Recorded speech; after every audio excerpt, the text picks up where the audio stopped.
کیے جنت میں وہی جائے گا جو صرف رب کے قرآن پر عمل کرتا ہو، محمد رسول اللہ کے فرمان پر عمل کرتا ہو۔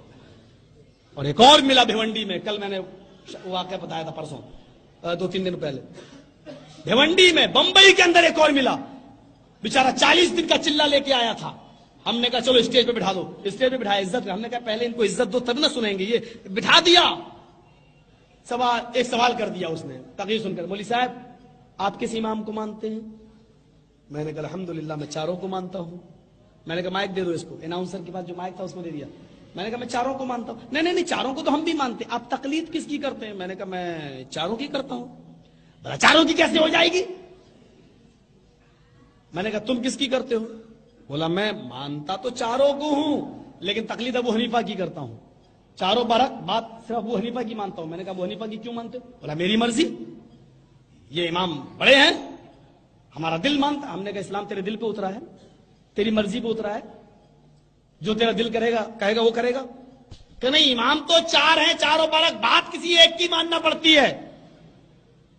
میں نے کہا کہ اچھا اللہ کے نبی کی حدیث ہے 4 امام، تم کہہ رہے ہو اللہ کے نبی کی حدیث ہے کہ میری امت میں 73 فرقے ہو جائیں گے، 72 جہنمی الا ملت الواحدہ، ایک جنتی۔ ہم نے کہا تو ایک جنتی مسلک فرقہ بتلا دے، چل میں وہ مسلک میں آنا چاہتا ہوں جنتی۔ کہنے لگا کہ آپ آ جائیں گے؟ میں نے کہا آ جاؤں گا۔ کہا اہل حدیثوں کو چھوڑ دو گے؟ میں نے کہا جاؤ چھوڑ دوں گا، ویسے تو میں 3 طلاق 1 مانتا ہوں لیکن اہل حدیثوں کو 3 طلاق دے دوں گا، تو جنتی بتا کون ہے؟ میں نے کہا بتا۔ میں نے کہا ابھی پھنستا یہ۔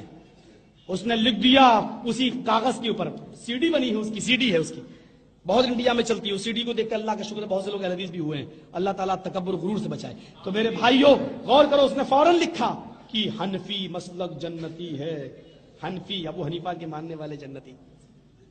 میں نے کہا اہل حدیثوں اب تو مجھے طلاق دینا ہی پڑے گی تمہیں، کیونکہ میرے بھائی نے جنتی مسلک بتلا دیا ہے، اور کون نہیں چاہتا کہ وہ جنت میں جائے؟ آج مجھے جنتی فرقہ معلوم ہو گیا ہے۔ میرے بھائی نے لکھ دیا کہ حنفی مسلک جنت میں جائے گا۔ اب یہ نیچے اس کے یہ لکھ دیں کہ شافعی جہنمی، مالکی جہنمی، حنبلی جہنمی، اور اس کے علاوہ 72 جتنے سب جہنمی۔ کہنے لگا یہ کیوں لکھوں؟ میں نے کہا ایک جائے گا نا، سب جہنمی ہوئے نا، لکھ۔ بولا نہیں 4 امام، چاروں برک، چاروں جنتی۔ ایک دم پلٹ گیا۔ میں نے کہا چل یہی لکھ دے تو یار، چل یہی لکھ، ایسا بھی تجھے آدمی کہاں ملے گا مولوی، تجھے اجازت دیتا، چل یہی لکھ دے۔ اس نے یہی لکھ دیا 4 امام، چاروں مسلک، چاروں برک، چاروں جنتی۔ میں نے کہا چاروں جنتی لکھ دیا؟ کہاں؟ میں نے کہا نیچے لکھ دے کہ اللہ کے رسول کی حدیث جھوٹی۔ بولا کیا؟ میں نے کہا اللہ کے نبی فرماتے ہیں بنی اسرائیل 72 فرقوں میں بٹے تھے، میری امت 73 فرقوں میں بٹے گی، 72 جہنمی ایک جنتی، کلہم فی النار الا ملت الواحدہ، سب جہنمی ایک جنتی۔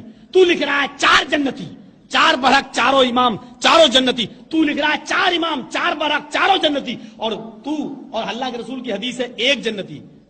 اب لکھ دے نبی کی حدیث جھوٹی۔ کہتا میں 4 لکھتا ہوں تب بھی پھنس رہا ہوں، 1 لکھتا ہوں تب بھی پھنس رہا ہوں۔ تو اس نے ایک چال چلی شوبدہ بازی، کہتا کہ تم ہی بتاؤ۔ میں نے کہا میں لکھ دوں گا، بتا بھی دوں گا، تم مانو گے؟ بھائی میں تو ماننے کے لیے تیار ہوں، تم بتاؤ تو صحیح، یا پھر میں بتاؤں تجھے ماننا پڑے گا۔ مجمع عام میں اس نے کہا میں مانوں گا لیکن اہل حدیث لکھو گے تو نہیں مانوں گا۔ تعصب دیکھو اہل حدیثوں سے اس کا پہلا کتنا۔ بولا کہ میں مانوں گا لیکن اہل حدیث لکھو گے تو نہیں مانوں گا۔ میں نے کہا لا پہلے میں لکھ دیتا ہوں اہل حدیث جہنمی۔ اب وہ میرا چہرہ دیکھتا ہے، یہ تو اپنے آپ کو سب سے پہلے جہنمی لکھ رہا ہے۔ میں نے کہا سن اہل حدیث جہنمی، قادیانی جہنمی، چکلالوی جہنمی، پرویزی جہنمی، حنفی، شافعی، مالکی، بریلوی، حنبلی، شیعہ، سب کو میں نے جتنے نام تھے یاد وہ سب لکھ دیے، اور اس کے علاوہ جتنے فرقے سب جہنمی۔ بولا پھر جنت میں کون جائے گا؟ میں نے کہا صبر کر بھی لکھتا ہوں۔ میں نے نیچے لکھا جو رب کے قرآن کو پکڑے ہوگا اور جناب محمد رسول اللہ کی حدیث پر عمل کرتا ہوگا بس یہ جنتی۔ کہتا قرآن اور حدیث تو تم ہی کہتے رہتے ہو، قرآن و حدیث، قرآن و حدیث۔ میں نے کہا تو اپنی زبان سے کہہ رہا، میں نہیں کہہ رہا ہوں، اندازہ لگا۔ بولا کہ اچھا ٹھیک ہے موقع دو مجھے کچھ دن سمجھنے کا۔ اسٹیج کی بات تھی، بارونق 35,000 کا مجمع تھا تقریباً میرے بھائیوں. لوگوں نے کہا جانے دو، ہم نے بھی سوچا کہ جاؤ جانے دو، ہم کو کیا زبردستی تو اسلام ہے، لیکن آج تک اس کا پھر کوئی جواب نہیں آیا. اب اللہ بہتر جانے کہ اس نے سوچا ہے کہ نہیں سوچا ہے. میرے بھائیوں میں آپ کو یہ حقیقت بتاتا ہوں اور یہ سچ ہے کہ صرف کتاب و سنت ہی ہماری اساس ہے، ہماری بنیاد ہے. اللہ کے نبی نے یہی دو چیزیں چھوڑی ہیں اور فرمایا ہے کہ ترکت فیکم امرین